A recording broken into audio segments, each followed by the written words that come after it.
आज हामी सम्पूर्ण नेपालीहरूका लागि दुईटा खुसीको कुरा छ। पहिलो कुरा त नेपालले जापानलाई हराउँदै वर्ल्ड कप क्वालिफायर सुपर 6 मा आफ्नो स्थान सुरक्षित गर्दैसँग 2 पोइन्ट पनि लिएर गएको छ।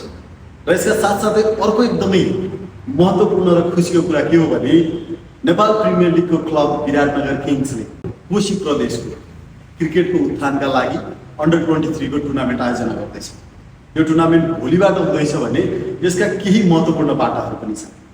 एउटा त हामीले जुन ग्रासरुट क्रिकेट डेभलपमेन्टको कुरा गरेका छौँ, यहाँ हामी वर्ल्ड कपको क्वालिफायरमा पुग्दैछौँ भने त्यहाँ अब आउने भविष्यका कर्णधारहरू भविष्यका खेलाडीहरू उत्पादन हुनेमा र उनीहरूलाई ग्रुम गर्ने टुर्नामेन्ट सुरु हुँदैछ। र सँगैसँगै यसै टुर्नामेन्टबाट अन्डर 23 को सेकेन्ड टिम अथवा बी टिम भनेर विराटनगर किङ्सले छान्नेछ भने यही टुर्नामेन्टबाट पनि एकजना उत्कृष्ट खेलाडीले विराटनगर किङ्सबाट नेपाल प्रिमियर लिगमा खेल्न पाउने मौका पाउनुहुनेछ। र यो गौरवको कुरा पनि हो र यसै गरी सम्पूर्ण टिमहरूले पनि आफ्नो डोमेस्टिक लिग र आफ्नो रिजनल लिगहरू सुरुवात गरून्।